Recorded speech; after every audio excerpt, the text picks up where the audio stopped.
Atma Namaste and welcome to the last session of the book Man, Visible and Invisible by Leadbeater. So let's begin with a short invocation. Please close your eyes. Inhale and exhale slowly and deeply. Relax your body. If you feel any pain or discomfort at any area of your body, bring your awareness to that area and mentally say, I let go. I am not the body. The body is just a vehicle of the soul. I am the soul. I am that I am. Visualize your whole body disintegrate and disappear. All the pain and discomfort disintegrate and disappear.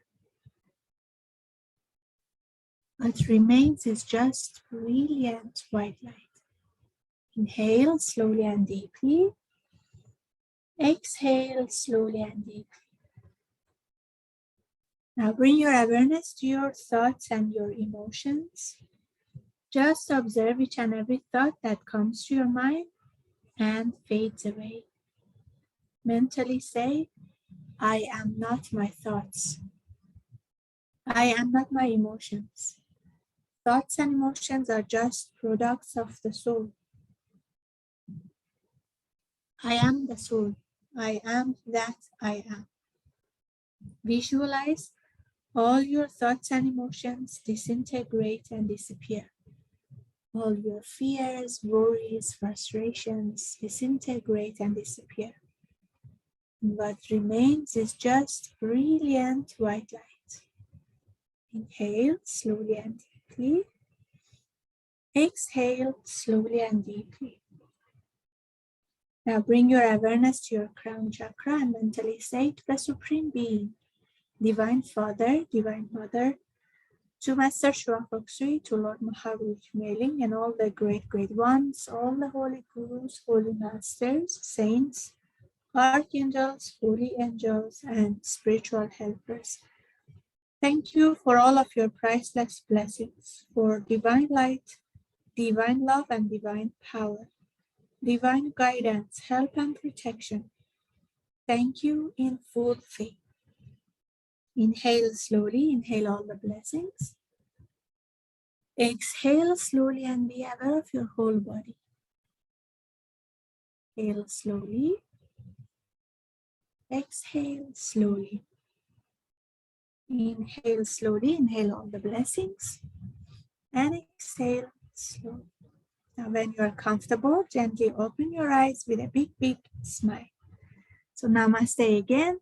Today we continue talk about sudden emotions. So in the previous session, we discussed that each of these emotions create a certain color, a certain pattern in the astral body, and the thoughts create a certain color and pattern in the mental body, and so on. And then we have this rather permanent composition based on what emotions we usually create or we often create, but when we feel a certain emotion at that moment, the whole astral body becomes a manifestation of that emotion. So here we continue to talk about some of these sudden emotions and what they create and what is the effect of them on the astral body. So some of these produce most striking results in the astral body, results which are well worth careful study. It should be premised that every one of the illustrations given in this book is drawn from life. They are not somebody's idea of how a man might look under certain conjectured conditions. They are the representation of the appearance presented by the vehicles of living persons under the circumstances described. So the images we have seen before and the images we are going to see are actually clairvoyant observations of actual people in like actual life, and they are not imaginary, the book says. For instance, by turning to plate 11, we shall see an attempt to picture the effect which is visible when a sudden wave of strong and perfectly pure affection sweeps over a person. The example chosen being that of a mother as she snatches up her baby and covers it with kisses. So the image you see here is an example of what happens to the aura when a mother is showing love and affection to the baby. So you see the whole aura becomes a representation of that loving affection emotion. In a moment, the astral body is thrown into violent agitation and the original colors are for the time almost obscured. In this, as in all these cases, the astral body of the ordinary person as given in plate 10 is taken as a basis or background, though during the passage of the violent emotion, but little is seen of it. If the change introduced in plate 11 is analyzed, it will be found to consist of 4 separate parts. Okay, now we are going to discuss about the case of affection, and for the background, the general aura of an ordinary person has been taken, not primitive person, not a highly spiritual person. And you see the general composition will become in the background, and at that moment when the violent emotion, whether positive or negative, is being experienced, the whole aura becomes a representation of it. So in case of affection, the aura changes into 4 separate parts. Certain coils or vortices of vivid color are to be seen, well-defined and solid looking and glowing with an intense light from within. So one part of it is these vortices of color, which you see light from inside, glowing outside. Each of these is in reality a thought form of intense affection, generated within the astral body and about to be poured forth from it towards the object of the feeling. So these are all thought forms, and in the study of the book Mental Body and also in study of the book Thought Form, we discussed that when we think about someone, we create a thought form that will go to that person. So that's why it says all these are thought forms that are ready to be put forth from the astral body to the object of the feeling, which in this case is the baby. In the book Thought Forms will be found a drawing of one of these very coils as it flew through the air on its way to its goal. It will be observed that a certain modification of shape has been caused by the rapid motion so that the spiral has become a projectile somewhat resembling the head of a comet. It is difficult to depict these whirling clouds of living light, but their real appearance is indescribably lovely. So you see that shape changes a bit when it's flowing towards the object, which in this case is the baby, and it becomes like the head of a comet. The whole astral body is crossed by horizontal pulsating lines of crimson light. Crimson light, you see, so one part of it was these vortices, and another part of the astral body when the person is feeling intense affection is these parallel lines, pulsating lines of crimson light, more difficult to represent accurately even than the thought forms by reason of the exceeding rapidity of their motion. The general effect, however, has been very happily caught by the artist. So a bit difficult to create because these are like rapidly moving and pulsating and changing, but it will be somewhat like how it's being drawn here. A kind of film of rose color covers the surface of the whole astral body so that all within is seen through it as through tinted glass. In the drawing, this shows only at the edges. Okay, so just to be able to represent in the image, they have created this rose color at the edges but this rose tint is actually covering the whole astral body. And if you remember in the previous section, we said rose is the color of affection. A sort of crimson flush filling the entire astral body, tinging to some extent add all the other hues, and here and there condensing itself into irregular floating wisps like half-formed clouds. So there is also a crimson flush filling the whole astral body and affecting all the other colors. This magnificent display of astral fireworks usually lasts only a few seconds, and then the body rapidly resumes its normal condition. Yet every such rush of feeling produces its effect. It adds a little to the crimson in the higher part of the oval, and it makes it a little easier for the particles of the astral body to respond to the next wave of affection. So when the person is feeling this affection, the whole aura changes into this shape and this color for a few seconds, and then it gradually goes back to the general composition, but it creates a difference, and we see that this color crimson will be seen a bit more in that general composition, especially on the upper parts, because we said the higher emotions usually get stored in the upper parts and the lower emotions usually in the lower parts. And the more we create these kind of moments that we feel love and affection, because it adds on to the general composition of the aura, it makes it easier for us to feel these kind of emotions in the future, or to respond these kind of emotions in the future. That's why it's important for us to feel positive, higher emotions in a regular basis. And the more we do that, the more it makes it easier for us to feel such emotions in the future. Okay, so transient, though such an impulse may be, yet as it occurs again and again, its effects are cumulative.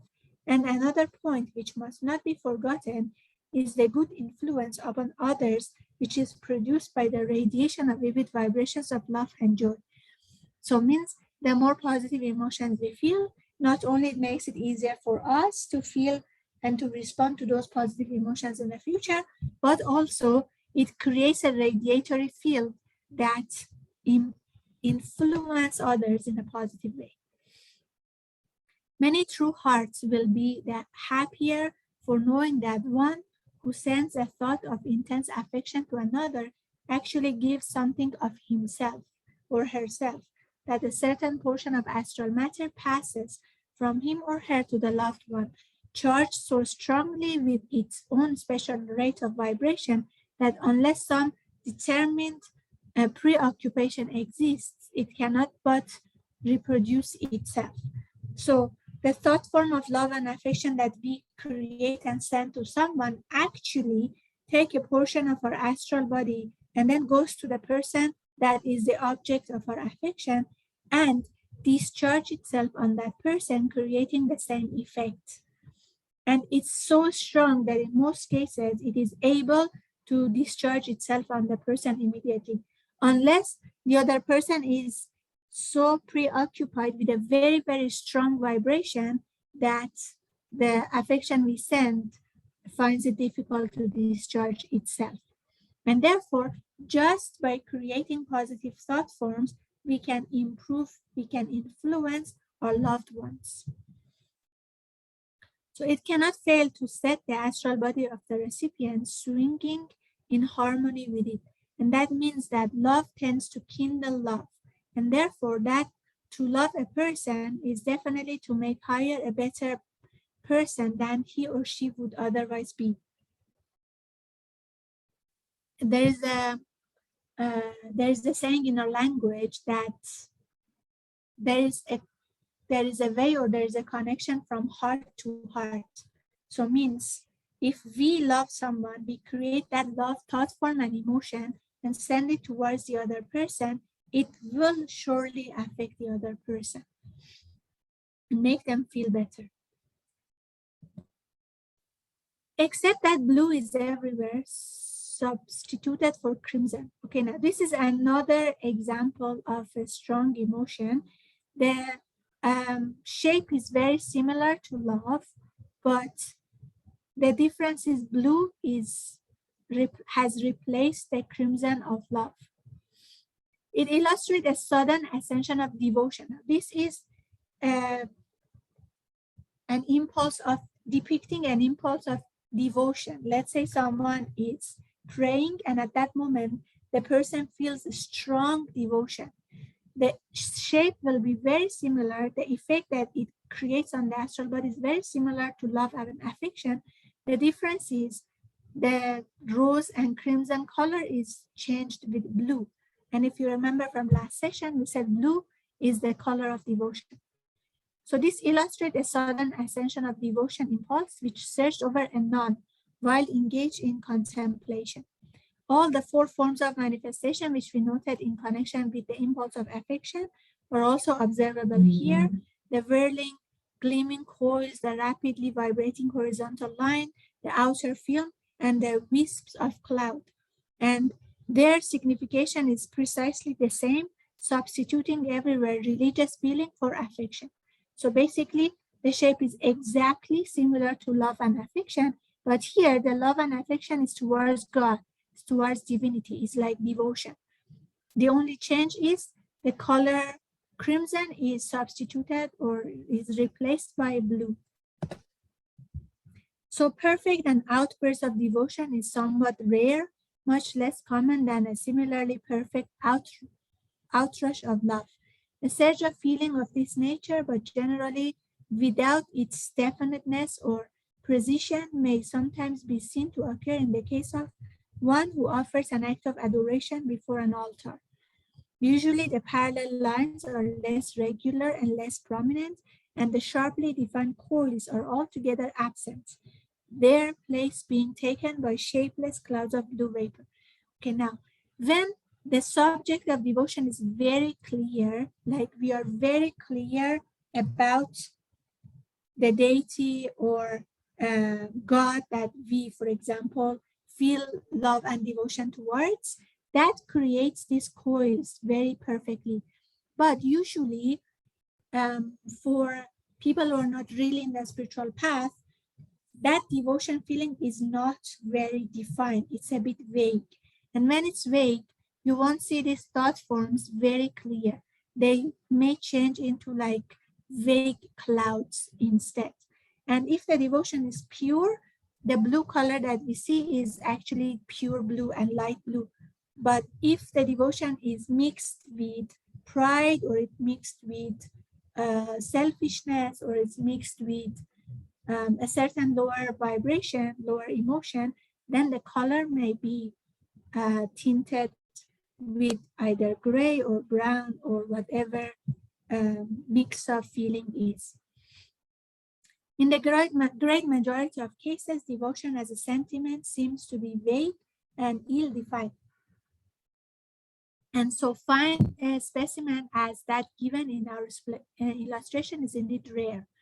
Okay, so usually this is an image of very clear, well-defined emotion, but usually it's not like this. This is a bit vague. In this instance, when the coils passed out from the astral body, they did not assume the form of round-headed projectiles, as in the case of the wave of affection, but instead becomes splendid upward rushing spires. So in case of devotion, this will be seen as moving upward.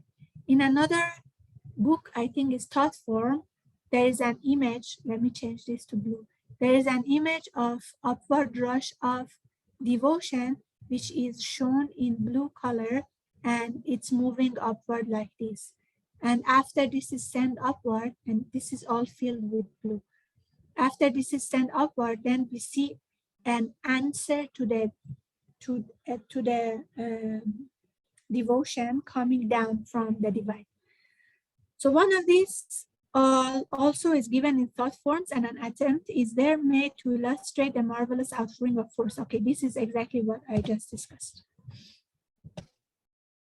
Now, plate 13 is perhaps the most striking in appearance of the whole series, and even without any explanation, it would of itself be an eloquent warning against the folly of yielding to a fit of passion.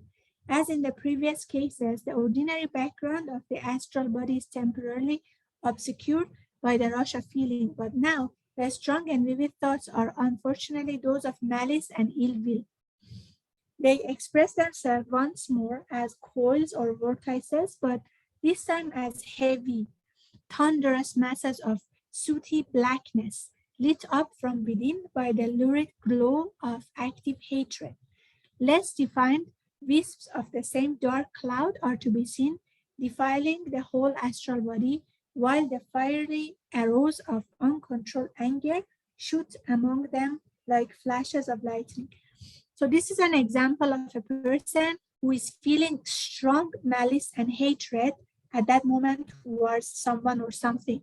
So we see the coils of or vortices of energy again, and these are like black of hatred.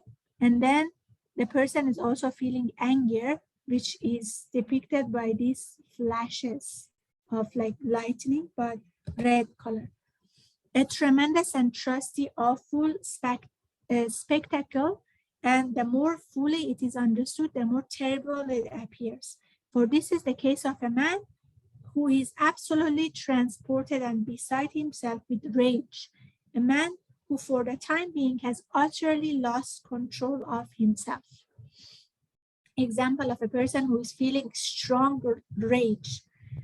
Even should the discipline of education and custom still withhold him from outward violence, those terrible flashes are penetrating other astral bodies like swords, and the man is injuring those about him just as really as, though less visibly than if he assaulted them on the physical plane.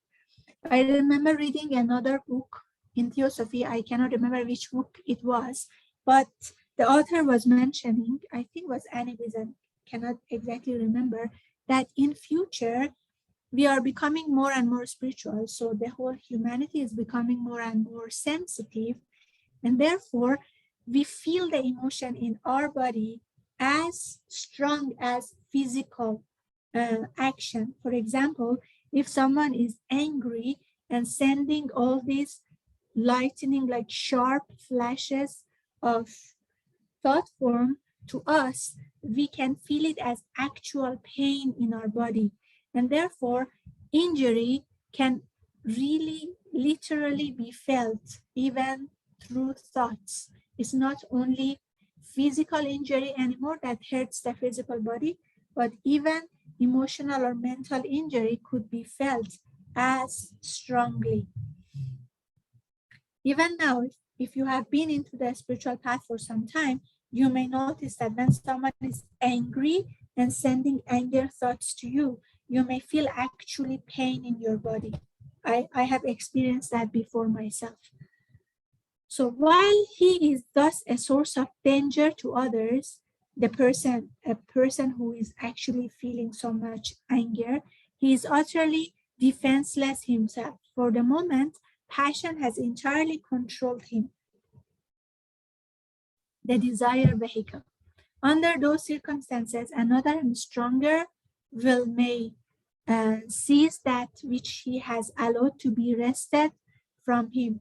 In other words, at such a moment, when a person is transported with rage, he or she is liable to be seized and obsessed, either by a dead man of similar nature or by some sort evil artificial elemental, whose vibrations synchronize with those which are dominating him or her.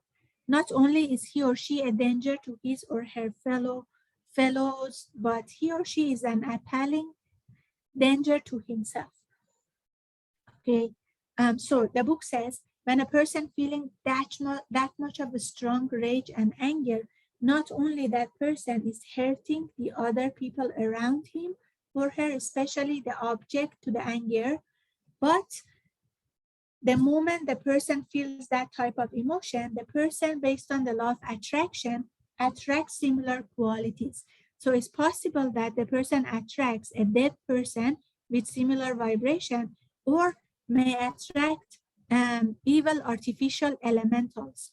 Now, if you have done pranic psychotherapy, in psychotherapy we discussed about elementals. So the person can attract the elementals, and therefore the person is harming himself or herself as well. So the case selected for illustration, of course, an extreme one, and such a condition does not usually last more than a few minutes. So the case that they chose to depict this is an extreme case, and usually it only lasts few minutes. But everyone who falls into a passion exhibits these characteristics to some extent. And one cannot but feel that if people only knew how they appeared in the eyes of those who can see, when they yield themselves to those outbursts of anger, they would surely take far greater care to avoid them. So the book says, if people who usually feel these kind of emotions knew that a clairvoyant can actually see them and how ugly it can be seen, they would take more care not to feel those kind of emotions. I remember hearing from Master Faith. She's one of the master pranic healers, and she was born a clairvoyant. So one time when she was in school, I think primary school, if I'm not mistaken, the teacher, when one time the teacher was angry, she could actually see lightning, like these flashes of red coming out of the eyes of the teacher. And then, being a kid, she just told the teacher, can you not feel like this, because you are scaring me? I can see these light flashes of lightning coming out of your eyes. And the teacher, not knowing what she's talking about, she said, what flashes of light are you talking about? Like, go out of the class, something like that. But she could actually, being a clairvoyant, she could actually see when the teacher was angry, this kind of flashes of light, red like lightning was coming out of the eyes. Okay, so let's continue. The ghost of passion passes away, but it leaves its mark behind. In the astral body of the average person, there is always a certain amount of scarlet, which shows the capacity for anger, the possibility of being irritated, and each outburst of rage adds something to this and predisposes the matter of the entire vehicle to respond somewhat more readily than before to these very undesirable vibrations. So it means each time we feel this anger, the whole composition of the astral body will have more scarlet in it, and therefore it becomes readier than before to respond to these vibrations and feel angry. It must also be remembered that though the passion may be impermanent, the record of it remains forever in the memory of nature. Though the elemental created by an evil wish will cease to exist after a period proper of its life remains, and all the while spreading results of its action during that life are arched with absolute justice to the karma of its creator. These two images are taken from the book Thought Forms. You see anger thought form, how it look like. It's like sharp and scarlet color. And the effect of it will permanently remain as a record also in the memory of nature. You may have heard about the Akashic records. So these are the records of the thought forms, the emotions, and all these that remain in the memory of nature. Okay, so the effect of fear, now this time is fear. The effect of fear upon the astral body is very striking. A sudden shock of terror will in an instant suffuse the entire body with a curious livid gray mist, while horizontal lines of the same hue appear, but vibrate with such violence as to be hardly recognizable as separate lines. So the whole aura will be infused with a mist of gray, and we see all these lines of gray which vibrate violently and vividly. The result is indescribably ghastly and it is impossible to convey an adequate idea of it by illustration. Plate 14 gives such suggestion of it as can be put upon paper, but it can hardly depict the strange way in which all light fades out for the time from the body, and the whole gray mass quivers helplessly like a jelly. So the whole aura, it's a bit difficult to depict, but the whole aura will be infused with gray. Such an appearance as this denotes deadly panic and ordinarily soon passes away. A condition of permanent fear or extreme nervousness expresses itself in a much modified form of the same phenomenon, but the peculiar tinge of gray and the characteristic quiver are invariable signs of the haunting presence.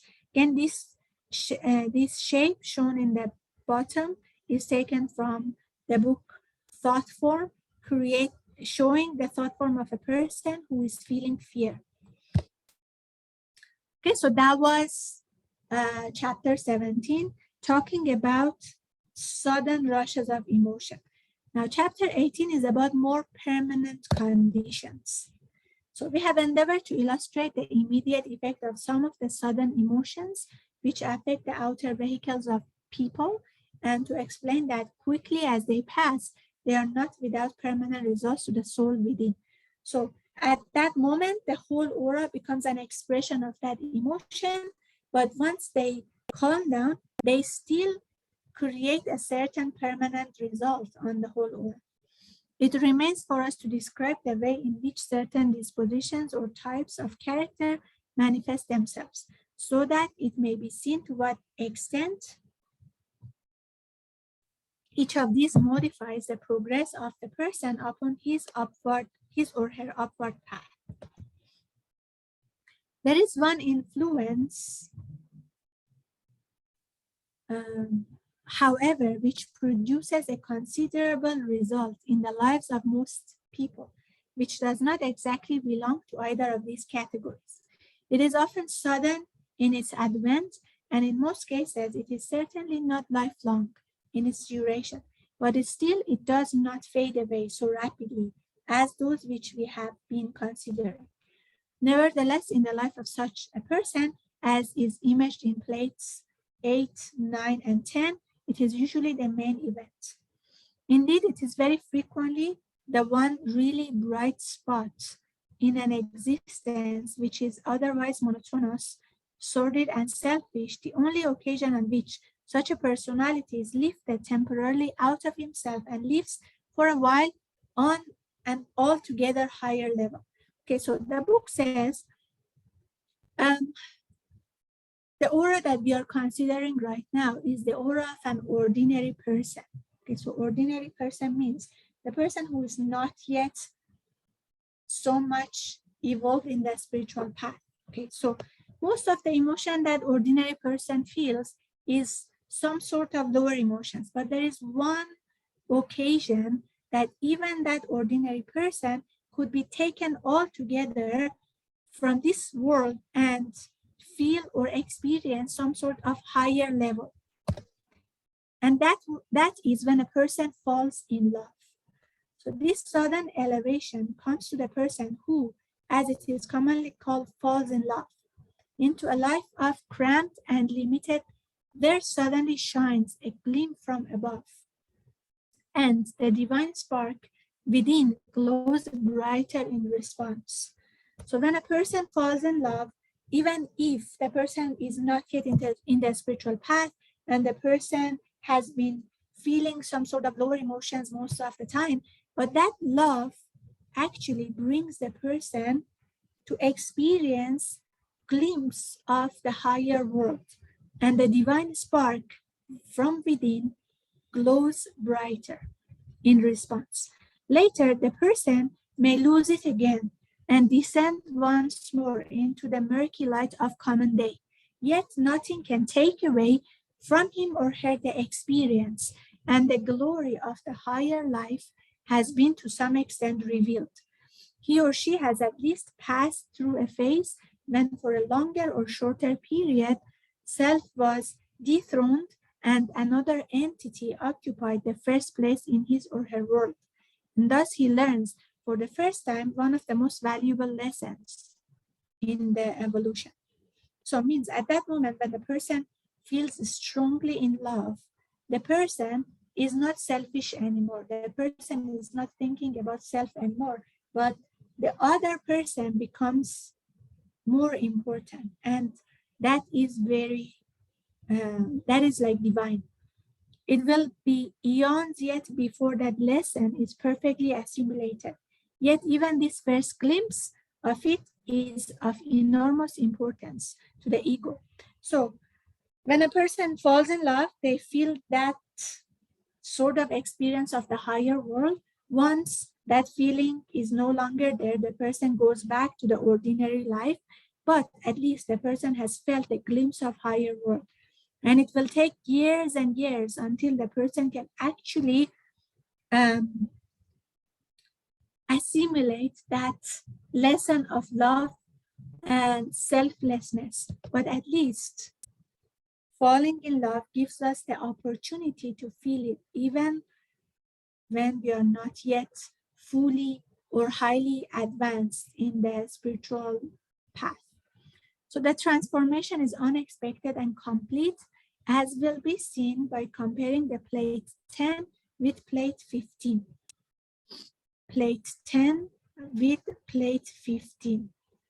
You see the changes in colors. There is more rosy color, green, and so on. The two bodies could not be recognized as belonging to the same person. So extraordinary is the alteration. It will be seen that certain qualities have altogether disappeared for the time, that others have been enormously increased, and that their elevated positions have considerably changed. Selfishness, deceit, avarice have vanished, and the lowest part of the oval is now filled with a large development of animal passions. The green of adaptability has been replaced by the peculiar brownish green of jealousy, and the extreme activity of this feeling is shown by the bright scarlet flashes of anger which permeate it. Okay, here, so there is this green of adaptability, which is now mixed with also jealousy and anger.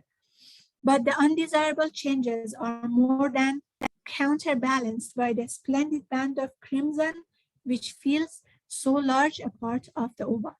Okay, so means usually for a person who is not yet in the spiritual path, love comes with jealousy. So usually it's like a jealous love, and also with a sort of what you call possessiveness. So if the love of a person is talking to other guys and so on, the person may feel a bit angry. So that's why we see the brownish green of jealousy, which also have some anger. Now, yes, this is negative effect, but it's not comparable with the positive effect that love has on the upper part of the aura. So we see the crimson color, which has felt almost half of the aura. This is for the time a dominant characteristic, and the whole astral body glows with its light. Under its influence, the general muddiness of the ordinary body has disappeared, and the hues are all brilliant and clearly marked, good and bad alike. It is an intensification of the life in various directions. So you see, this is like bright, luminous, and pure crimson color. It will be noticed that the blue of devotion is also distinctly improved, and even so much as the nature has been temporarily elevated, a touch of pale violet appears at the summit of the ovoid, indicating a capacity of response to a really high and unselfish idea.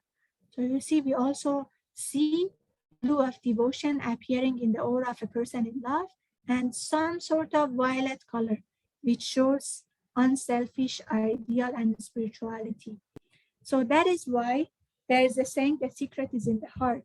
Or in Twin Hearts meditation, we focus on activating the heart and the limited love first. And we say intuition or the crown will get activated by itself. Because you see, when we have so much love, it also develops devotion and spirituality in the aura. The yellow of intellect, however, has entirely vanished for the time, which I suppose would be considered by the cynical as characteristic of the condition.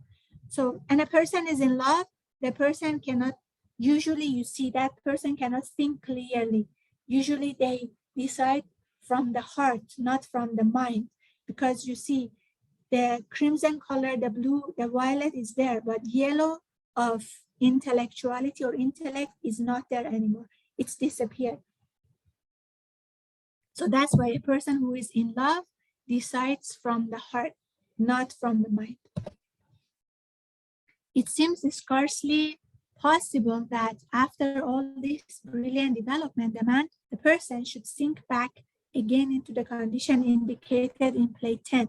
Yet in the majority of cases, this is what occurs.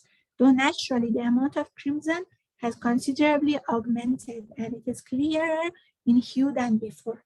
This experience of being in love is assuredly a valuable one for the ego and gives him or her a definite forward impulse, even though there may often be associated with it much than it is undesirable. Okay, so when the person is no longer in love, this shape will change and go back to the normal composition of the astral body of an ordinary person. But it increased the crimson color a bit. Okay, and the book says this experience of being in love is very valuable lesson for the higher soul, because it actually opens some experience of the higher world for the person. The intensely strong and unselfish affection often felt by children for those somewhat older than themselves is a very powerful factor in their progress, since it is usually an unmixed benefit, free from all associations connected with the lower animal nature. So that's why the life of children is very important. If they have a good family, they have a supportive environment, they feel so much love towards adults and other people around them, can actually improve and accelerate their evolution so much more. And most of the time, a child who had a bad childhood, the parents were not so good, the environment were not so supportive, that create some undesirable effects when the child becomes an adult. So even though such affection may seem transitory and may change its object more than once as years roll on, it is nevertheless very real while it lasts, and it serves a noble purpose in preparing the vehicle to respond more readily to the stronger vibrations which are yet in future. Okay, so the book says that experience of love might be temporary and may not last forever, but actually it's very important in the future experiences that we are going to have. Okay, next is the astral body of an irritable man. As you see here, the book says the irritable man's astral body will usually show a broad band of scarlet as one of its prominent features. There is broad band of scarlet, as we see in plate 16. But what especially differentiates him or her from other people is the presence in all parts of the astral body of little floating flecks of scarlet, somewhat like notes of exclamation. These are the result of little ascensions of vexation at the small worries which are constantly occurring in ordinary life. So what actually distinguishes this aura from a normal aura is all these little, dots you see, that little dots of scarlet, which correspond to little worries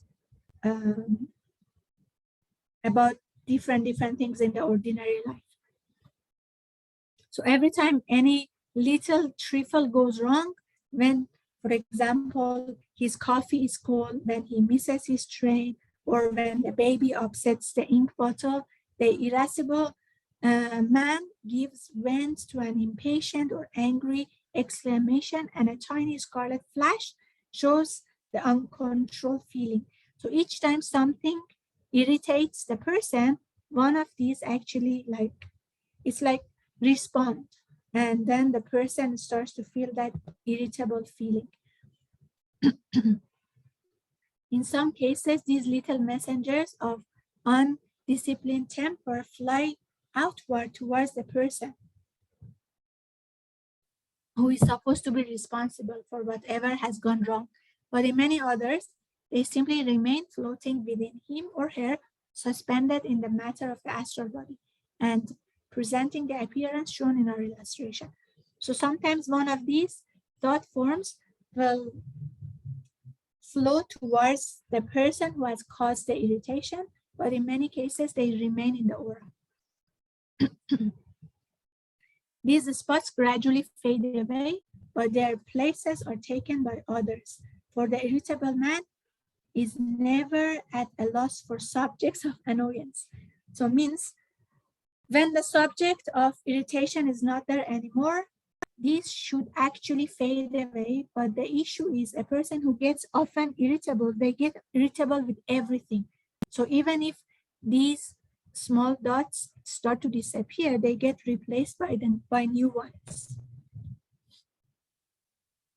Okay, now another example, miser. Another striking but happily less common spectacle is that which is imaged for us in plate 17. The background differs somewhat from the ordinary astral body, for there is a total absence of devotion and far less than the normal proportion of affection. So here we see avarice, selfishness, deceit, and adaptability are all intensified. Okay, so in the case of miser means a person who is not willing to share things, means a person who is not generous. Okay, we see more avarice, more selfishness, more deceit, and adaptability are all intensified. But on the other hand, there is very little sensuality. The most remarkable characteristic, however, is to be seen in the curious series of parallel horizontal lines which bar the oval and give the impression that the man within is confined in a cage. You see all these lines? They represent a cage. So a person who is very particular about what he or she spends, and they are not generous, they are like, how to say, they are not willing to share things. It's like they are caged or present themselves. These bars are of a deep brown color, almost burnt sienna level, and clearly marked as to their upper edge, but shading off into a sort of cloud below. So if you remember, we said brown, if I'm not mistaken, is selfishness. So you see a lot of selfishness in the aura. This is an illustration of a confined miser, and naturally, so extreme a case is not very common, but a large number of people seem to have some sort of the elements of the miser in their nature, and show them by an intensification of the color of avarice and by one or two such bars in the upper part of the astral body, though few are so completely confined. So the book says this is an extreme case.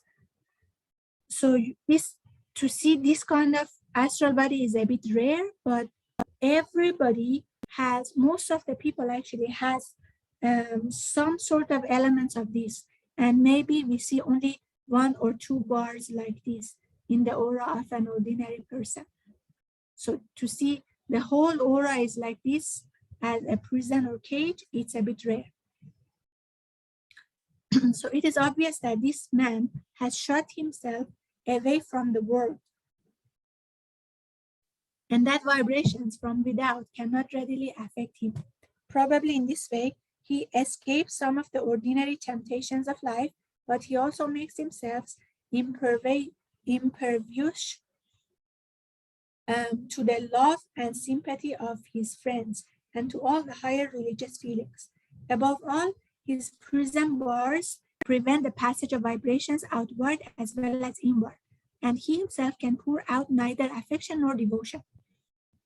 So if a person is so stingy to the extent that the whole aura has become like this as a cage, this person becomes so selfish that they don't want to share anything with anyone.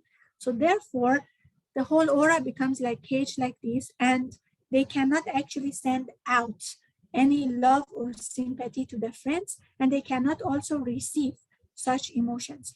So the person becomes some sort of immune to any affection or even devotion.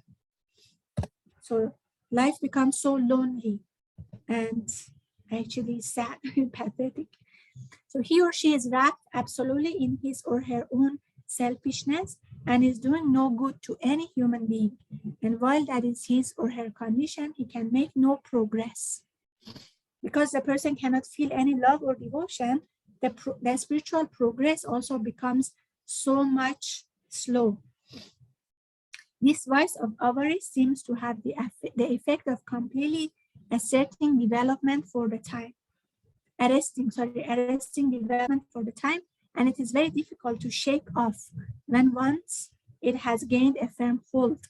So very difficult because the person is no longer receptive of any love, devotion, and all these higher vibrations from outside. It's very difficult to change once the aura is actually like this, to this stage. Okay, now this one is depression. The book says the astral body shown in plate 18 is in many ways similar to the last. Here, however, we have dull gray lines instead of the brown, and the whole effect is indescribably gloomy and depressing to the observer. So depression is very similar to the aura of the miser or a person who is super stingy. The only change is brown is changed with gray. And also you see a person who is super depressed, very difficult for them also to come out of depression because the aura becomes like a cage as well. It does not seem that in this case any qualities are necessarily absent.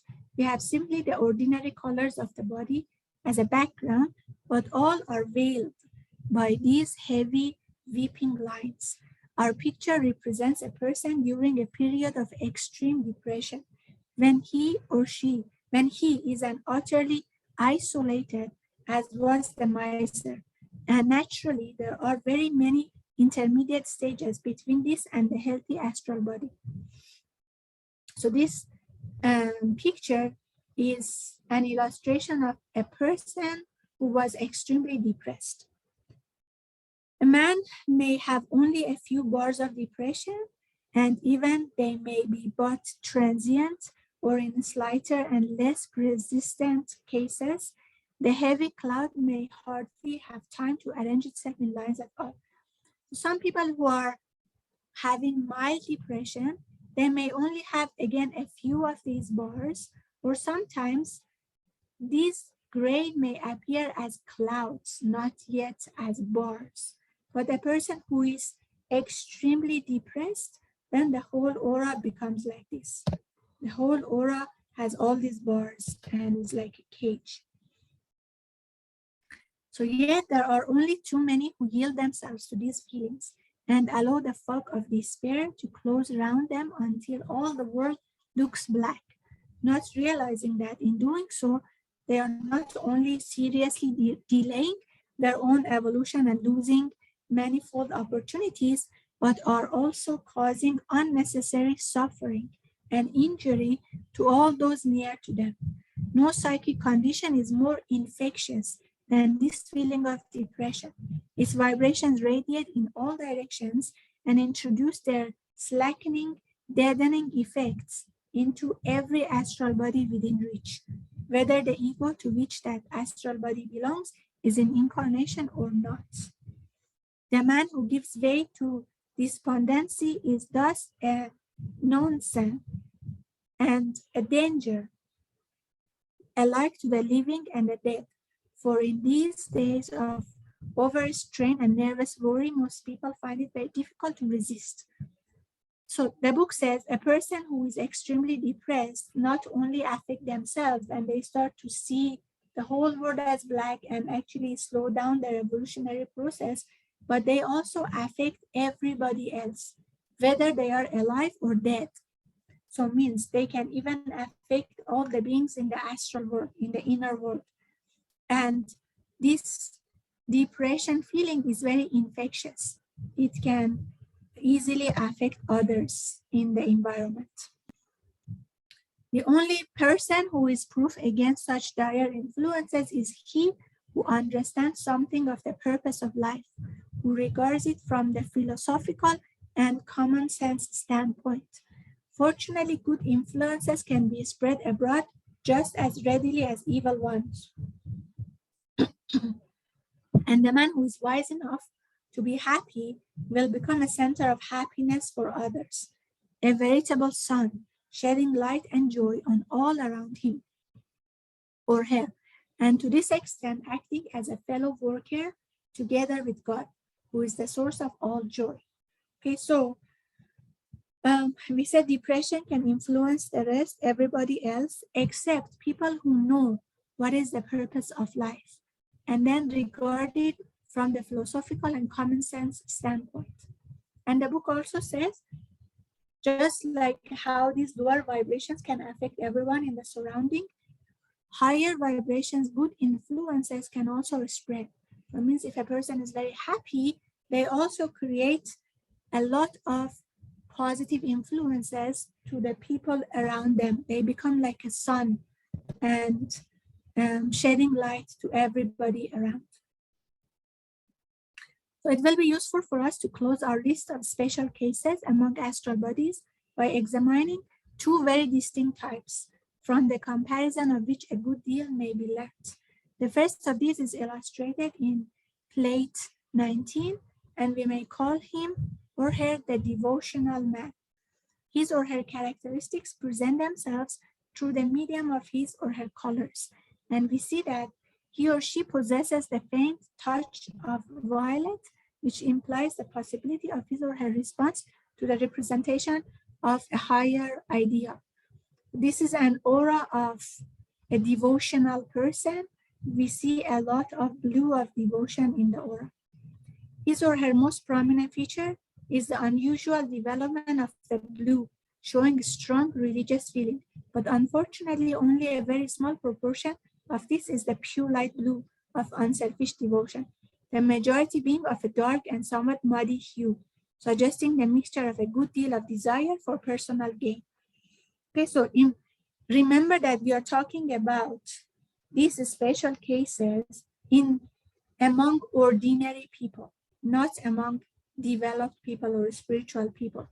So although there is a lot of blue, the book says only a smaller portion of this is pure blue. The rest is mixed with some personal desire. The very small portion of yellow tells us that he or she has very little intelligence to direct his or her devotion into reasonable channels, or to save him or her from degenerating into senseless bigotry. Okay, so you see, a person who is very, very devotional, if the person is not developed spiritually, the yellow of intellect decreases, is not a lot. So that's why if this devotional person follows wrong path, they may actually harm others because they are not thinking about what is right, what is wrong, and what is helpful for the humanity. He or she has a fair proportion of affection and adaptability, though not of high order. But the amount of sensuality manifested is much above the average, and deceit and selfishness are also very prominent. Okay, so some sort of adaptability, but not high level some sort of affection, also not so high level, a lot of sensuality, and this selfishness. It is a remarkable fact that extreme sensuality and the devotional temperament are so frequently seen in association. It would suggest that there must be some hidden connection between them, or it may be simply that both are characteristic of a person who lives chiefly in his feelings and is governed by them instead of trying to control them by reason. So the book says, usually when we see a lot of devotion, we may see a lot of sensuality also. And this might be because a person who is very devotional and not using logic is very much into his or her feelings, not yet developing the logical thinking. Another point to which attention should be paid is the irregularity in the distribution of the colors and the vagueness of their outline. They all melt into one another, and there are no clear lines of demarcation anywhere. This also is very expressive of the vagueness of the devotional person conceptions. It will be understood that in this case, as in all the others of this chapter, we are dealing merely with variants of the ordinary person. Okay, so we said even the devotion, the type of devotion that we are seeing is in an ordinary person. And therefore, the devotion is a bit vague. That's why you see all these colors are a bit vague also and melting to one another.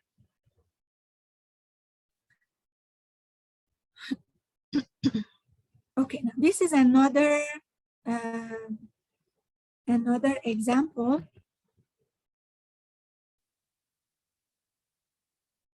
The observer can hardly fail to be struck by the contrast between the body illustrated in plate 20 and that which we have just described. So this one is 20, and this one is what we just discussed.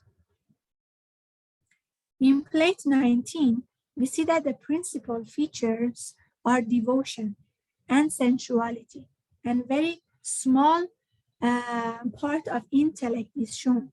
In plate 20, we have no devotion at all and far less than the average amount of sensuality, but the intellect is developed to a very abnormal degree. Affection and adaptability are both somewhat small in quantity and poor in quality, being apparently overshadowed by the intellectual development, as the man is not yet sufficiently advanced to progress all these qualities equally in their higher forms. So this was the aura of a devotional person, and this was the aura of probably a scientific person. This person has no devotion, but has a lot of yellow of intellect and less amount of sensuality also. Because if this person who is devotional operates through feelings and emotions, this person operates through logical thinking. There is a good deal of selfishness and avarice, and a certain capability of jealousy is also apparent. But the great feature of this person is the large proportion of golden yellow, showing a well-developed intelligence, directed principally to the attainment of knowledge. A huge cone of bright orange rising in the midst of it indicates the presence of much pride and ambition in connection with that knowledge. Okay, so these two are actually opposite one another. Devotional man, scientific person. Scientific person has a lot of yellow, but you have seen some people who know a lot. You may notice that they develop a sense of pride, like intellectual pride. So that's why we see orange also increased, and selfishness. It should be noticed also that the scientific and orderly habit of mind has a distinct influence upon the arrangement of the astral colors. They tend to fall into regular bands, and the lines of demarcation between them are decidedly more definite than in the previous illustration. So you see, there is also more definiteness here compared to the previous one. Okay, so these two are two opposite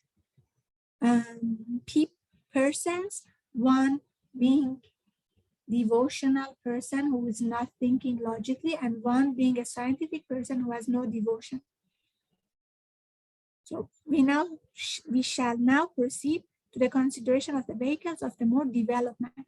So until now, we discussed about the aura of an ordinary person. Now chapter 19 will be discussing about the aura of a developed person. The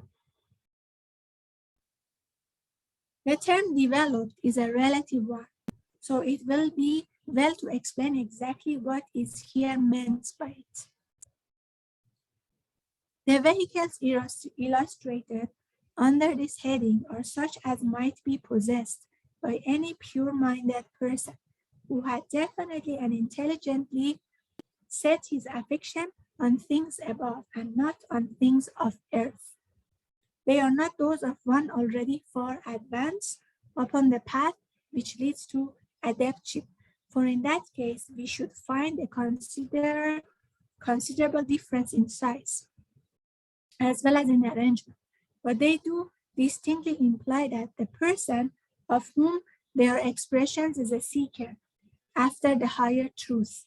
Now, what we say development, we are not talking about a person who is already adept, but a person who is focusing on more spiritual things from above, not on earth.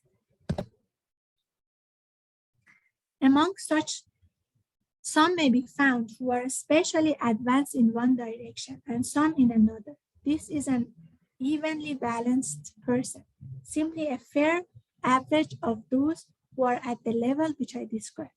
Okay, now the aura here you see is almost like fairly balanced, but when a person starts this journey of spirituality, sometimes they develop certain quality more than the others.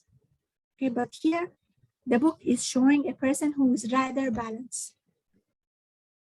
We may first examine plate 21, which represents for us his or her causal body.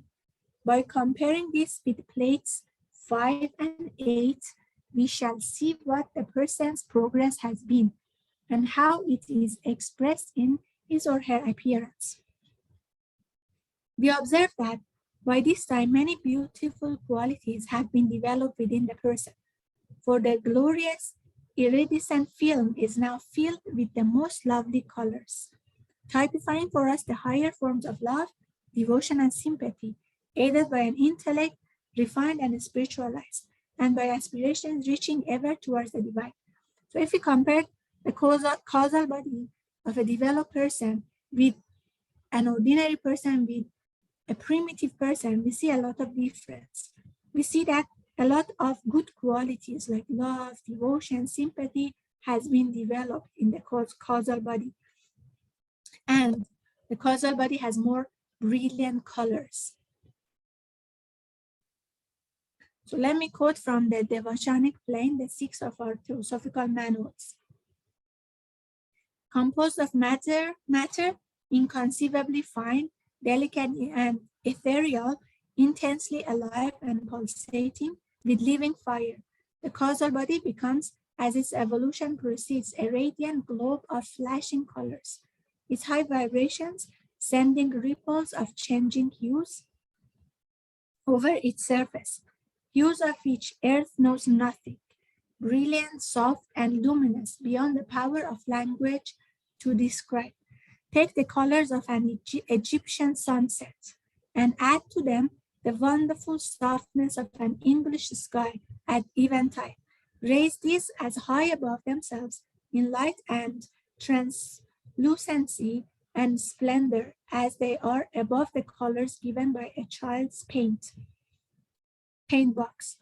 So we see the book has tried to actually illustrate what the colors look like, but these colors don't have any physical manifestation.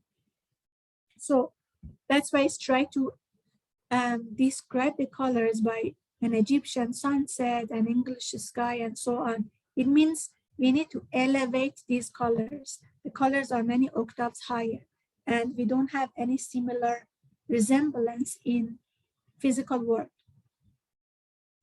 So all these causal bodies are filled with living fire drawn from a higher plane, with which the globe appears to be connected by a quivering thread of intense light. And as the soul grows and is able to receive more and more from the inexhaustible ocean of the divine spirit, which pours down through the thread as a channel, the latter expands and gives wider passage to the hood, till on the next subplane it might be imaged as a water spout connecting earth and sky. Okay, so divine energy flows from the spiritual cord down, and therefore there is this brilliant light which could be seen in the causal body. Sorry. How hopeless it seems to try to represent on paper. Okay, so we cannot actually imagine, but at least with the words we are trying to understand how beautiful it is. Yet our artist has skillfully contrived to suggest that which no brush could paint. We must not omit to notice one of the grandest characteristics of the developed man, his or her capacity to serve as a channel for higher force. So a person who is developed actually becomes an instrument, a channel of the divine.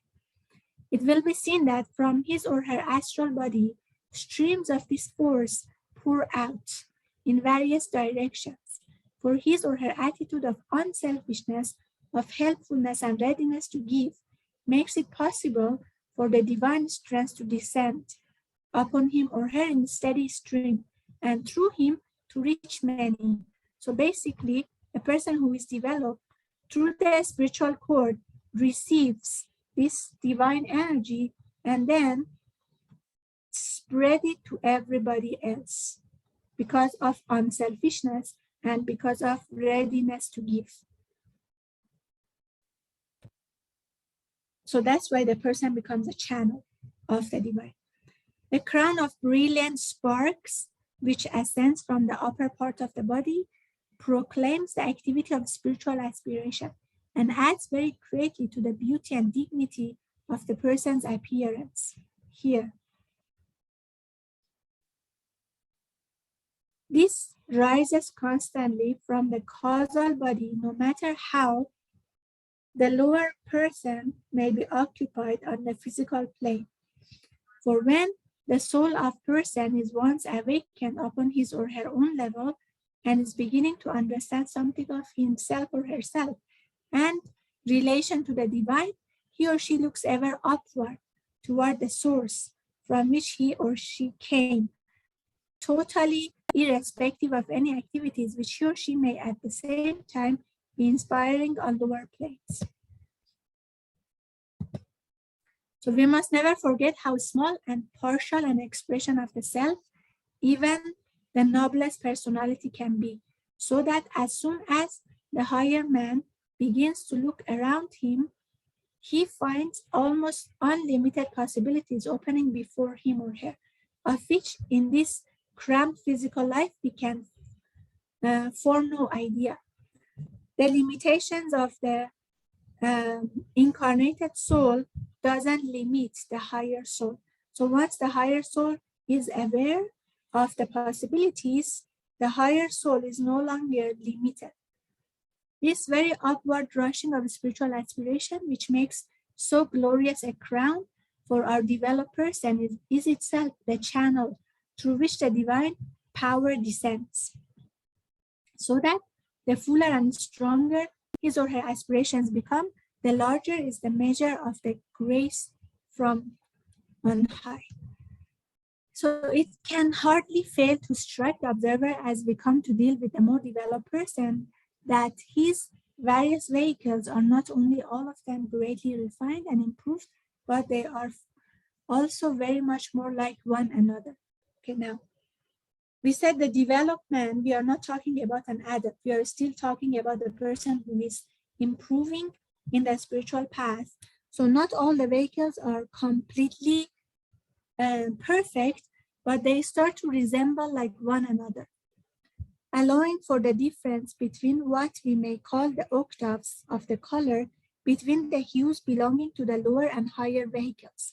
So means, although the colors of the mental body are lower octaves of the colors of the causal body, but they actually look alike to a certain degree, but just different octaves of the color. Another useful comparison to make is that between plates 22, 9, and 7, in order that we may see how evolution from the savage to the unselfish person shows itself in the mental body. It will appear upon examination that pride, anger, and selfishness have altogether disappeared, and that the remaining colors have not only so expanded as to fill the whole oval, but have also so improved. So means some of the colors are no longer available, like the color of pride, anger, selfishness, and also the colors have expanded to fill the whole mental body, and also the colors have become brighter and purer. Every one of them is more refined and delicate, for all thought of self has vanished. So because there is no more selfishness, all the colors are much more brighter and purer. The power from above, which we saw radiating out through his or her causal body, acts also through the mental vehicle, though with somewhat less force. So the colors, the energy that we saw was radiating outward from the causal body, also radiate outwards from the mental body, but less obvious. This is on the whole a very fine mental body, already well developed, and having within it every promise of rapid progress along the path, when the time for that shall come. Now this is the astral body. You see, they all resemble one another, but just different octaves of color. Now his or her astral body, which is pictured in plate 23, will at once be seen to resemble the mental vehicle very closely. It is in fact little more than a reflection of it in the grosser matter of the astral plane. This indicates that the person has his desires thoroughly under the control of the mind, and is no longer liable to be swept away from the firm base of reason. Now, the astral body resembling the mental body means all the emotions are now under the control of the mental body, and we don't have this rush of desire or emotion, uncontrolled emotion. And then the mental body resembling the causal body means even the thoughts are also under the influence of the higher soul. So that's why in the Lord's Prayer, we say, when we reach to solar plexus, we say, thy will be done, means may the will of my higher soul be done, not the urges of the lower nature. That is when the astral body actually resembles the mental body, and it resembles the causal body. So means whatever is the will of the higher soul also represents in the mental body and in the astral body. So though they may temporarily change, some of the rush of emotions, though may temporarily change the astral body, they will hardly make any permanent impression upon it, as against the much stronger vibrations of his or her higher qualities. In exactly the same way, at a still later stage of progress, the mental body itself becomes a reflection of that causal, since the person learns to follow solely the promptings of the higher self and to guide his or her reason exclusively by them. So then all the bodies becomes a resemblance of each other. This illustration brings clearly before us an interesting fact connected with the yellow light. which signifies intellect. When this color is present in the oval, it invariably shows itself in the upper part of it, in the neighborhood of the head. Consequently, it is the origin of the idea of the nimbus or glory round the head of a saint, since this yellow is much the most conspicuous of the colors of the astral body and the one most easily perceived. So this yellow is actually the halo, the golden halo which we see around the head of a saint or a very developed person. Also, even without astral sight, it may occasionally be perceived. For when any person of some development is making a special effort of any kind, as for example in preaching or lecturing, the intellectual faculties are in unusual activity and the yellow glow is therefore intensified. Okay, so especially if a developed person starts to talk about spirituality and so on, and preaching spirituality, the yellow becomes intensified and become easily observable even by naked eyes, by normal eyes. Now, in some cases, which I have seen, it has passed the bounds of physical visibility and been seen by many who had no power of higher sight. So means as the person more and more develops spiritually, this halo could be even seen physically by people who don't have clairvoyant sight. No doubt it was either from occasional glimpses of this phenomenon or from traditions derived from those who could see. The student will find it useful to compare these illustrations. Now, if you want to learn more, if you have already got the book, you can actually put these images beside each other and try to compare what happens to the astral body of the primitive man moving to ordinary person, moving to a developed person. What happens to the mental body? What happens to the causal body? So that we can see and interpret how emotions will change as we develop and how the bodies actually change and improve as we develop. Okay, chapter 20, continuing with the development, more permanent conditions. And then we will continue to chapter 21 and finish the session today. Now, our subject would not be completely treated if we omitted all reference to the minutely subdivided physical matter, which is seen by clairvoyant sight to be part of the aura of person. Much of that matter is in the etheric state and constitute what is often called the etheric double. This is not in any sense a separate vehicle, but must be considered simply as part of the physical body. It is clearly visible to the clairvoyant as a mass of faintly luminous violet-gray mist interpenetrating the denser part. So this chapter is about the etheric double. Etheric double together with the physical body is called the physical body. One is visible, one is invisible. This etheric matter is the link between the astral and the physical, but it has also a very important function as the vehicle of the vital force. So it's the vehicle of prana. This vital force is poured upon us from the sun, which is the source of life in this inner sense, as well as by means of its light and heat. So for us who are pranic healers, understanding this chapter on etheric double will be much, much easier because we have already discussed in basic pranic healing about the etheric double, how we receive prana, the sources of prana, and so on. So here says the one sources of prana is sun. The Earth's atmosphere is full of this force at all times, though it is in special activity in brilliant sunlight, and it is only by absorbing it that our physical bodies are able to live. The absorption of this vital energy is one of the functions of the etheric part of that organ, which we call the spleen. And that organ possesses the curious property of specializing and transmuting the force as it passes through it. Okay, so this is like a review of basic pranic healing.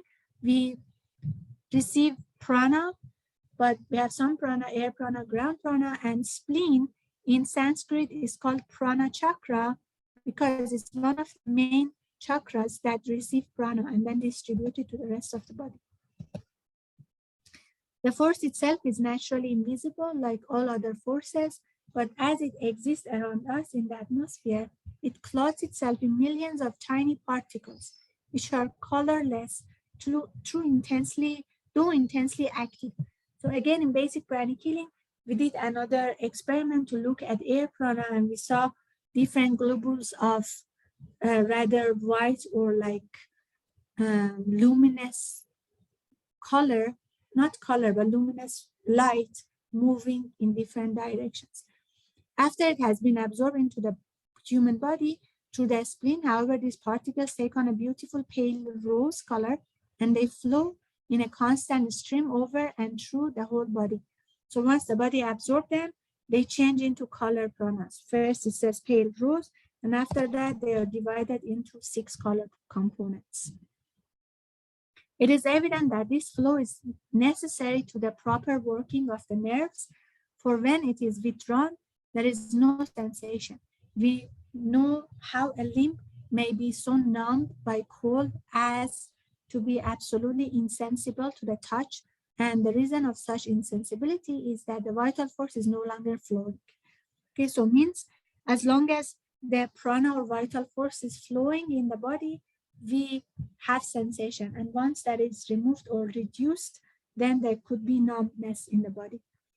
It might be supposed that it was rather due to the failure of the circulation of the blood, but those who have studied mesmerism are aware that one of the commonest experiments is to produce similar insensibility in a limb by magnetic passes. So this does not at all interfere with the circulation of the blood. So the book says some people who experience that may think blood is not flowing, but it's not blood, it's lack of prana circulation. The nerves of the subject are still there and in perfect working order, yet they do not perform their office of reporting to his or her brain because the fluid which animates them is not connected with that brain. Okay, so similar experiments could be done when a person is doing mesmerism or is like, how to say, allowing another soul to use the body, something like that. So the hand or that part of the body may feel very cold because their office of reporting means there is no reporting of energy from that part to the brain. So therefore, the brain may think there is no life, but actually there is. It's just being used by another soul, something like that. That happens in during mesmerism. Okay, so experiments could be done. In a healthy person, the spleen does its work in a so generous a fashion that the specialized life force is present in very large quantities and is constantly radiating from the body in all directions. A person in perfect health, therefore, not only is able to impart some of it to another intentionally, but is also constantly, though unconsciously, shedding strength of vitality on those around him. Okay, this is referring to transference of energy from a person to other people. So that happened automatically. Energy from higher level transfer to lower level. On the other hand, a person who from weakness or other causes is already specialized, vitality of any sensitive person who is unfortunate enough to come into contact with him. So means if a person is weak and don't have enough energy, and this person is beside someone who has a lot of energy, automatically energy from the higher person will go to the lower person. So that the weak person will benefit, but the person with higher energy may feel a bit depleted. So probably most people have experienced this in minor degree, and have found that there is someone among their acquaintances after whose visits they always feel a quite unaccountable weariness. and a similar lassitude is frequently felt. Okay, so most people have experienced this, but if someone draws in prana from another person in high quantity, so these people sometimes are called what you call energy vampire. This radiation produces a striking effect upon the appearance of what we may call the purely physical part of the man's aura. It is well known that tiny particles of dense physical matter are constantly being thrown off from the person's body in insensible perspiration and in other ways. And these particles also are visible to clairvoyant sight. So basically, the shape of the physical body follows the shape of the energy body. And although many cells get renewed and so on, because of the energy body or this aura, the shape of the physical body doesn't change.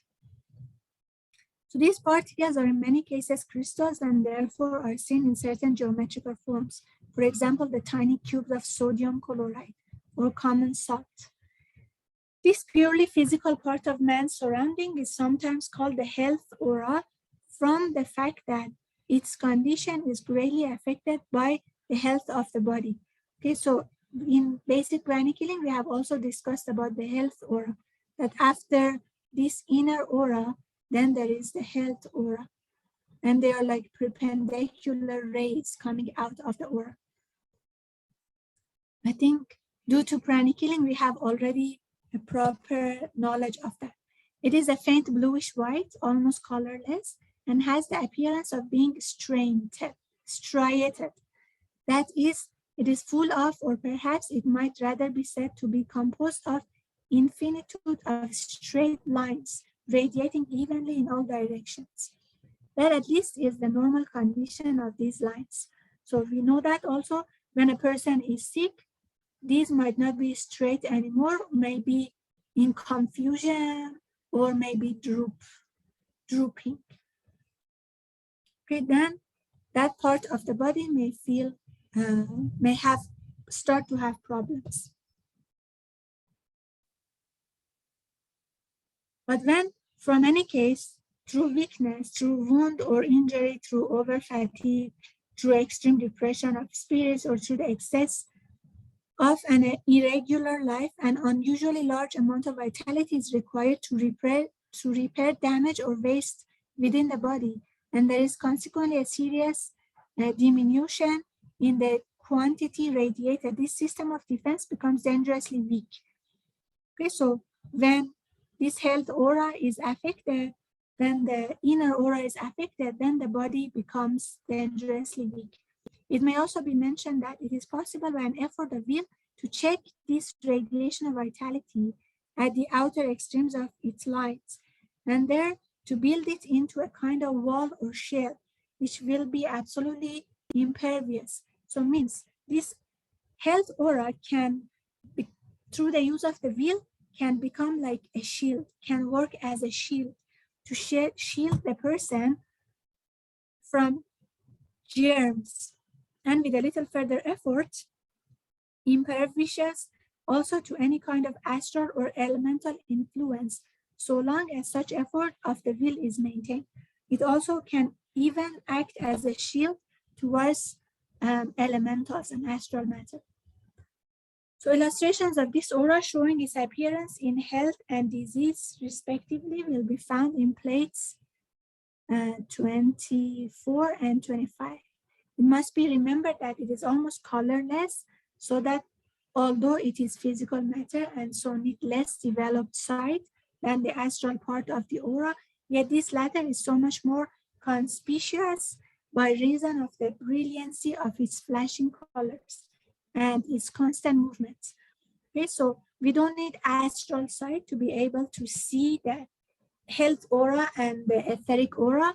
So in basic pranic healing, again, we have tried different, like a few techniques to look at the health, to look at energy, rays of energy coming out of the fingers, to look at the aura of a person, aura of a tree, and so on.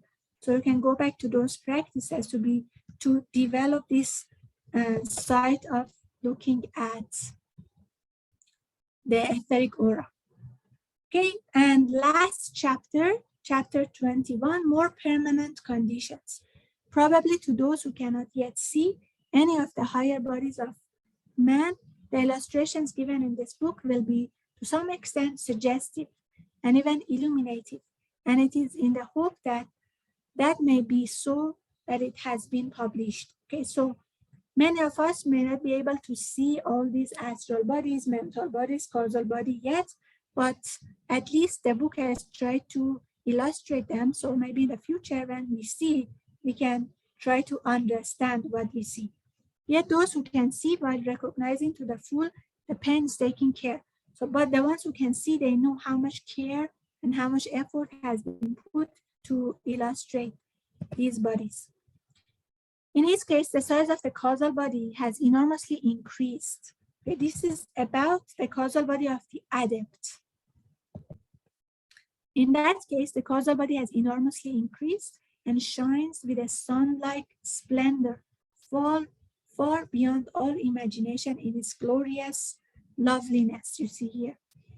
Of the beauty of form and color, here no words can speak, for mortal language has no terms in which those radiant spheres may be described.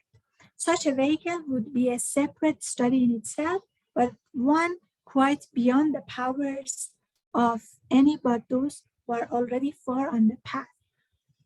This at least may be seen that such a body is not only much larger than that of the ordinary person, but also has its colors differently arranged.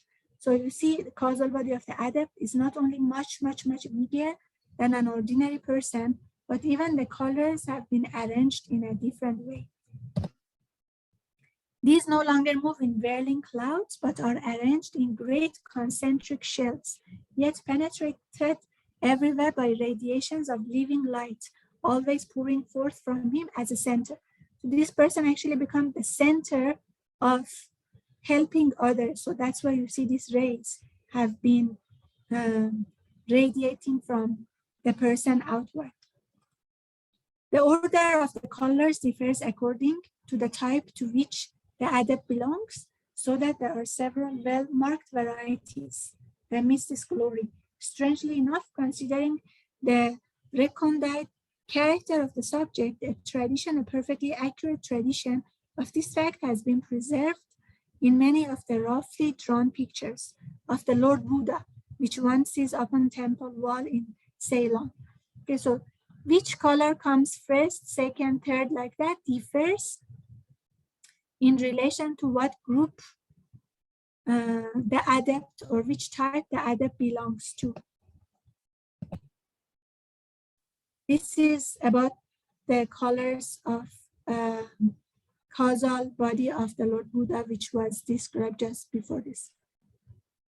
The great teacher is usually represented there surrounded by an aura, and the strange thing is that though the coloring and general arrangement of those surrounding would be grotesquely inaccurate and even impossible if intended for that of an ordinary man or even for that of an ordinary adept, yet it is a rough and material representation of the actual higher vehicle.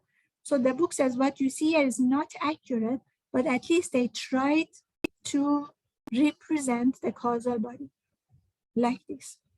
It is noteworthy also that the lines of the health aura are drawn in some of these primitive pictures. Some of the lines of the health aura has been drawn also, it says, primitively. If it is impossible to attempt to illustrate the causal body of the master, it may yet be worthwhile to give some idea of the relative size and appearance of that of one of his or her more advanced pupils, one who has attained that fourth stage of the path, which in Oriental books is called that of the Arhat. So the book says it's very difficult to illustrate the causal body of the master, but at least we can draw the causal body of one of the pupils. So not the causal body of the adept, but causal body of an Arhat who has passed initiation level 4. Adept is the one who has passed initiation level 5. So such an endeavor has been made in plate 26, but an effort of the imagination even greater than usual is necessary to complete the picture. This is the by reason of the fact that the colors of this causal body have two characteristics which are inconceivable here on the physical plane. They are distinctly more delicate and ethereal than any that have been previously described. So again, the colors that has been shown are physical colors, but we need to have this in mind that as we go higher and higher in levels, in planes, the colors become much more, much more subtle and different. And we cannot actually imagine them in the physical world until we can paint with fire instead of mere color. We shall find ourselves always on one horn or other of the dilemma. For if we attempt to represent the depth and richness of the color, it must look dense and solid. If we try instead to give its marvelous transparency and luminosity, then the colors must be entirely lacking in the wonderful power. So the problem is, in physical world, if you want to show the color is like intense, we have to show them more solid. And if we want to show them they are transparent, they are light, they become and luminous, they become like, they will not actually show the power of the color. They become a bit vague. So it's a bit difficult to actually show the exact colors because they are intense, they are strong, but they are at the same time luminous and transparent. Since, however, an effort has been made in the case of the other causal bodies to give an idea of the transparent ovate form, it seems better in this case to try to give the depth of colors. Okay, so the book says, although it's very difficult to picture, but because we have already illustrated the other causal bodies, so we will try and we will do something and also try to also illustrate the causal body of the Arhat. This last can be brought into proportion only by the expedient of decreasing many times the size of the physical body. Because this is much bigger than the physical body, they try to reduce the size of the physical body so that they can illustrate the vastness of the causal body. Consequently, we are compelled to reduce very much the drawing of the physical form in order that the causal body, when drawn in proportion to it, may come within the size of even a double plate. But even at the best, such a drawing can only be regarded as a help to stimulate us in an effort to make a mental image, an image which may perchance be less hopelessly inadequate than the physical representation. So although they have drawn this, but this is not exactly what it looks like, but this is just to help us to imagine. In examining this illustration, we are at once struck by the magnificent development of the highest types of intellect, love and devotion, by the wealth of sympathy and the highest spirituality which it displays. The outrush of the divine influence, which we saw in plate 21, is enormously intensified here, for this person has become an almost perfect channel for the life and power of the Logos. So you see all these positive qualities of devotion, intellect, love, sympathy, and so on has increased. Not only in white light does the glory radiate from him, but all the colors of the rainbow play round him in ever-changing gleams like mother of pearl, so that there is something in that radiation to strengthen the highest qualities in every person who approaches him or her, no matter what those qualities may be. Thus, none can come within the range of his or her influence without being the better. For it, he shines upon all. So means, because this Arhat has developed all these higher qualities, whoever is near or in contact with that Arhat will also improve, like the qualities that that person also has developed to a certain degree improves. It's like sun. everyone will benefit from the sun. The mind body and astral body connected with this have very little characteristic color of their own, but are reproductions of the causal body insofar as their lower octaves can express it. So means the mental body and astral body are representations of the causal body in the arhat, but in lower octaves. They have a lovely shimmering iridescent, a sort of opalescent mother of pearl effect, which is far beyond either description or representation. One thing at least we may perhaps hope that our study of these inner vehicles will do for us. It may help us to understand that it is this higher representation of him or her which is the real person, and not that aggregation of physical matter crystallized in the midst of it, to which we in our blindness attach such undue importance. The very man himself or herself, the divine trinity within, we may not see, but the more our sight and knowledge increase, the more nearly we approach that, which veils itself in him or her. And if for the moment, the highest vehicle of his or her, which is perceptible to us, is the causal body, then that is the nearest to a conception of the true person, that our sight point of the lower mental vehicles. Naturally, only so much of him or her can be seen as can be expressed in the mind body, which is the manifestation of the personality.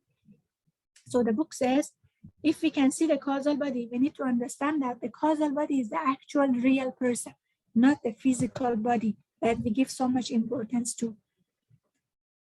Examining him or her on the astral plane, we find that an additional veil has descended, and only that lower part of him or her is visible, which can find expression through the vehicle of desire. Here on the physical plane, we are still worse off, since the true person is more effectually hidden from us than ever. Perhaps the knowledge of this may lead us to form a somewhat higher opinion of our fellow man, since we realize that he or she is always so much more than he or she seems to the physical eye. There is always the higher possibility in the background, and often an appeal to the better nature will arouse it from its latency and bring it down into manifestation where all can see it. When we have studied the person as he is or she is, it may be easier for us to pierce through the dense physical veil and image the reality which is behind. So means now that we have studied all these vehicles, all these colors and all these concepts, when we look at a person, we need to understand that the person is much, much, much beyond that. And there is a real human behind. The real man is the higher soul. Our faith in human nature may become greater when we realize how entirely it is part of the divine nature. And so we may be able to help our fellow men the better because we grasp the certainty that he or she and we are one. So if we understand that all the people we see, we interact with, and us are one, then we are able to help them even more. If through us the divine light shines out more brightly, it is only in order that we may share that light with him. If we have gained a higher step upon the ladder, it is only that we may stretch out a helping hand. The more we understand this glorious scheme of evolution, whose progress we have been studying in its outward manifestation, the more fully shall we see the true intention of the mighty self-sacrifice of the Logos. And so beautiful is this, so perfect beyond all thought of ours, that to see it once is to be devoted forever to its realization. So understanding all of this, we will also understand that the whole purpose of evolution is to be able to help our fellow human beings and to become a channel.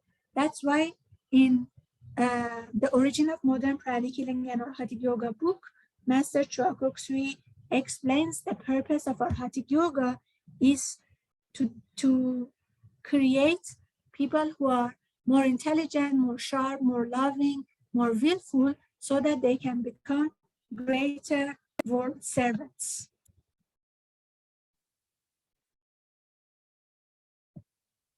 And that will finish the study. So all of these studies is to actually help us to become better servants to humanity, to become an element of service to everybody else, to understand how evolution works and how we are all one and how we are all part of the divine plan, and to try to help each other to tread this path. Hope you enjoyed the book. With that, we finish the study of man, visible and invisible. Hope you enjoyed the book. And if you have questions, as always, please feel free to put in the chat. And from next month, we will start another book, which most probably will be Masters and the Path. And we will share the details in the WhatsApp group so that if you want to join, you can continue joining. And thank you so much for always being with us in the study of all these books. So let's finish with a short invocation. Please close your eyes. Inhale and exhale slowly and deeply, and mentally say to the Supreme Being, Divine Father, Divine Mother, and all the great, great ones, thank you for all of your priceless blessings, for divine light, divine love, and divine power, divine guidance, help, and protection. Thank you for giving us this opportunity to learn together. Thank you for abundance and prosperity, for spirituality and illumination. Thank you in full faith. Inhale slowly, inhale all the blessings. Exhale slowly and be aware of your whole body. Inhale slowly, exhale slowly. Inhale slowly, inhale all the blessings. And when you are comfortable, gently open your eyes with a big, big smile. Thank you so much. Adma Namaste. See you in the next study session. Bye.